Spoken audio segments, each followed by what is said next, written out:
की खबर चाहते हैं। जी बोलिए। क्या कहना चाहेंगे आप कैसे?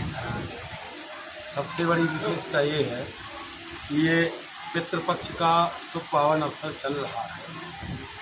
जो लोग गया जी नहीं पहुंच पाते, जैसे पितृपक्ष में संपूर्ण पितृ हमारे इस भूमंडल पर आते हैं 16 दिन के लिए, पूर्णिमा से लेकर के अमावस्या तक। तो कई लोग तीर्थों में जाकर के जलदान करते हैं, कई लोग अपने घर में पिंडदान करते हैं, ब्राह्मणों का भोजन कराते हैं, और जो लोग अपने पितरों का मोक्ष चाहते हैं उस मोक्ष की कामना से श्रीमद् भागवत सप्ताह ज्ञान यज्ञ का आयोजन चल रहा है। लोगों में ये धारणा रहती है कि कृदंती भी है, यदि आप गया जी हुआ है तो फिर क्या उनको पानी देने के लिए? देखो, गया में जो एक बार श्राद्ध कर देता है, पिंड कर देता है, तो उसको वहीं जा कर के तो वो पानी दे सकता है। लेकिन अपने घर में, क्योंकि गया का गया व्यक्ति, उसको फिर लौटा करके उसका पिंड नहीं दिया जाता। जिसका एक बार गया में पिंड हो जाता है उसका मोक्ष हो जाता है। तो उसके निमित्त में आप उस तिथि में, जैसे माता की तिथि है या पिता की तिथि है या भाई की तिथि है या पुत्र की तिथि है, उस तिथि में आप ब्राह्मणों को, कन्याओं को, गौ को आप भोजन कराइए, आपको वही फल मिलेगा। और वो जिस योनि में पहुंच गए होंगे उस योनि में उनको तृप्ति मिलेगी। चाहे जन्म ले लिया हो, चाहे पशु योनि में हो, चाहे वृक्ष योनि में हो, जिस योनि में आप वो होंगे, आप करेंगे तो आपको फल मिलेगा। माँ तो माँ होती है, चाहे गाय माता हो या अपनी माँ।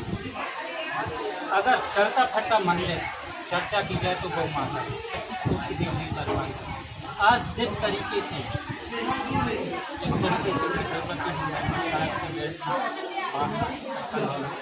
क्या ऐसा होना चाहिए? नहीं, ऐसा कभी नहीं होना चाहिए, क्योंकि गावो विश्वस्य मातरः, गाय जो है वह हमारी माता है। एक माँ वो है जिसने जन्म दिया है, और दूसरी माँ वो है जिस पृथ्वी पर हम सारी जीवन व्यतीत करते हैं, और तीसरी माँ जो है हमारी गाय है। तो गावो विश्वस्य मातरः, गाय माता की तो हमेशा सभी के लिए सम्मान करना चाहिए और गौ माता का पूजन करना चाहिए। पारिवारिक चर्चा करें। एक नन्हा सा बच्चा जब जन्म लेता है, माँ की गोद से बच्चा बड़ा हुआ, उसका लालन पालन हुआ, बड़ा हो गया। यदि को लड़का बिगड़ा, समाज, घर परिवार तमाम लोग ये बोलते हैं कि माँ लड़के को बिगाड़ने में माँ महान है। कहाँ तक नहीं, ऐसा नहीं है।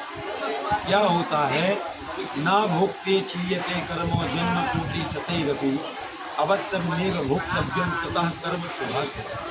आज पूरे संसार में जितने भी माँ बाप हैं, ऐसा कोई भी माँ बाप नहीं है जो ये सोचता हो कि मेरी संतान मार्ग पर चली जाए या मेरी संतान कोई व्यसन करने लगे।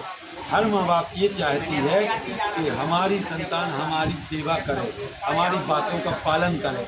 क्योंकि क्या है, आज का परिवेश जो है, जैसे मोबाइल का ज़माना है, टेलीविज़न का ज़माना है, तो लोग मोबाइल चला के बच्चे बिगड़ रहे हैं, उनको सत्संग नहीं प्राप्त हो रहा। क्योंकि जब तक वो सत्संग में नहीं जाएंगे तब तक उनको ज्ञान नहीं होगा कि माता कौन है, पिता कौन है, गुरु कौन है और भगवान कौन है। तो ये थोड़ी सी आज की जनरेशन में लोग अपने बच्चों को सत्संग की ओर प्रेरित नहीं करते, प्लस सत्संग में स्वयं आते हैं लेकिन बच्चों को प्रेरणा नहीं देते कि बेटा तुम भी कथाओं में जाओ, कीर्तन में जाओ, सत्संग में जाओ। एक इस प्रकार से उनको अपने बच्चों को देना चाहिए शिक्षा। जैसे भागवताचार्य हों, पंडित हों, बड़ी बड़ी राजनीतिक संत वगैरह, लोगों में ही अपने आप में एक असमंजस की स्थिति बनती है। किसी ने बोला, पंडित जी ने बोला ये पूजा करो तो ये होगा, ये पूजा करो तो ये। नहीं, देखो ये तो ये है, एक ही पूजे, मतलब एक के साधे सब सदे सब साधे सब जाए। यदि परमात्मा को आप सच्चे ढंग से जान जाओगे तो ये जितने भी देवी देवता हैं, ये संपूर्ण देवी देवता भगवान श्री नारायण से ही प्रकट हुए हैं और नारायण में ही समावेश इनका होता है। यथा तरोर्मूल निषेचनेनो तृप्यन्त यदि स्कंदे। जैसे वृक्ष, जड़, पेड़, डालियां और पत्ते, पत्तों से पुष्प और पुष्पों से फल, इसी प्रकार परमात्मा। हम किसी भी परमात्मा को पूजे, उसमें कोई आपत्ति नहीं होना चाहिए, लेकिन निष्ठा और प्रेम किसी एक भगवान में होना। यदि एक भगवान में हमारा प्रेम होगा, हमारा इष्ट बल होगा, तो हम संपूर्ण देवताओं का पूजन करके, उनको प्रणाम करके, उनका दंडवत करके हम अपने जीवन को सुचारू ढंग से चला।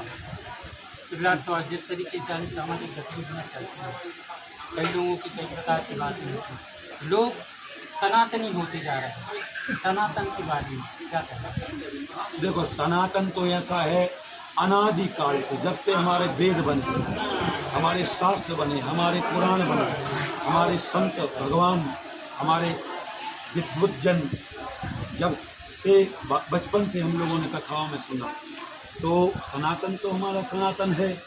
और जो मर्यादा हमारे सनातन की है, हम तो ये कहेंगे कि हर व्यक्ति को सनातन धर्म को अपनाना चाहिए, और सनातन धर्म की जो ध्वजाओं को हमारे बड़े बड़े संत लोग लहरा रहे हैं, जैसे पूज्य श्री राजेंद्र दास जी महाराज एवं पूज्य श्री बागेश्वर धाम वाले महाराज जी, या अन्य जो भी संत हैं, आज जनमानस में और हिंदू सनातन धर्म का परचम लहरा रहा है, तो भगवान की कृपा से सभी के लिए और एकजुट होकर के सनातन धर्म को आगे बढ़ाना चाहिए।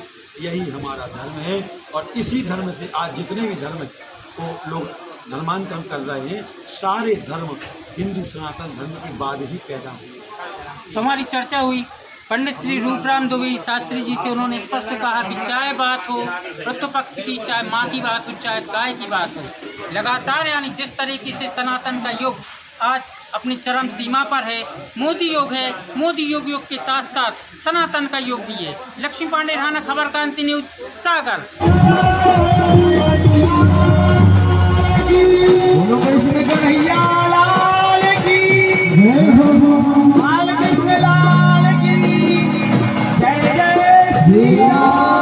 में पवन देवी सुखा के साथ, और आज हम हैं सुर्खी विधानसभा क्षेत्र के ग्राम अगरिया में, और यहाँ श्रीमद् भगवत कथा का आयोजन किया जा रहा है। इसके सानिध्य में हम पंडित जी से बात करेंगे कि भगवत कथा का महत्व क्या होता है। पंडित जी राधे राधे। जय श्री राधे। साप्ताहिक ज्ञान यज्ञ का महत्व क्या होता है और कथा सुनने से क्या होता है? भागवत जी की महिमा तो बड़ी विस्तृत विशाल है, जिसमें सबसे पहले भागवत का महात्म्य है।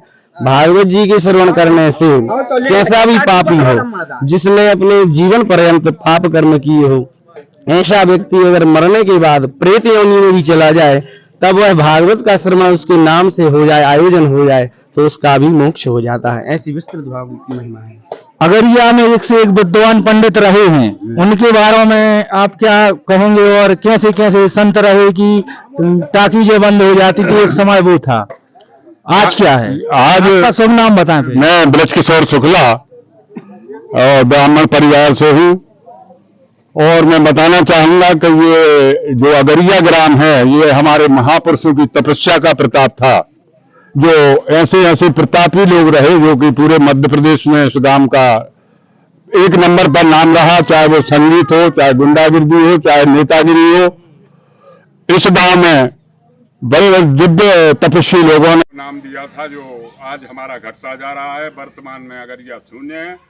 अब ये कृपा हुई है राम कृपा धाम में, महाराज जी की, वृंदावन रामदास जी महाराज की कृपा के अनुसार आज फिर हमारा ग्राम आगे बढ़ता जा रहा है, और उससे भी आगे बढ़ जाएगा अब इस धाम बनने से। अगरिया में जब से मतलब जो भागवत करते थे, तो सुना जाता है कि ताकीजें बंद होती थी, और हमारे पूरे भारत में उनका नाम था। मैं पोस्टमैन था, और जब ये महाभारत बना जी, महाभारत पर रिसर्च चल रही थी, और सारे देश के विद्वानों को बुलाया गया वहाँ। उसमें हमारे पूज्य रामकृष्ण शास्त्री जी का नाम था। अच्छा, दुर्भाग्य हुआ कि उनका पैर टूट गया उस समय, नहीं तो इनका टीवी पर नाम आता के महाभारत में अपना योगदान दिया था। वो महाभारत के देश लेवल के विद्वान थे। हमारे बब्बा जी होशंगाबाद वाले, जो मध्य प्रदेश में कोई विद्वान नहीं था उनसे साथ कर ले। और ऐसे व्याकरणाचार्य और बड़े बड़े दिव्य पुरुष व्यास जी जैसे, भगेले जैसे फक्कड़ संत हुए इस हमारे ग्राम में, जिन्होंने आज हमारा इस ग्राम का पंडित जी नाम- के संसार में 3 प्रकार के जो ताप हैं उनको विनष्ट करने की जो शक्ति है, ऐसे परम पिता परमात्मा सच्चिदानंद स्वरूप भगवान है। उनकी शरण में जो व्यक्ति आ जाता है, इन 3 तापों से उसे मुक्ति मिलती है। बोल भागवत भगवान की जय।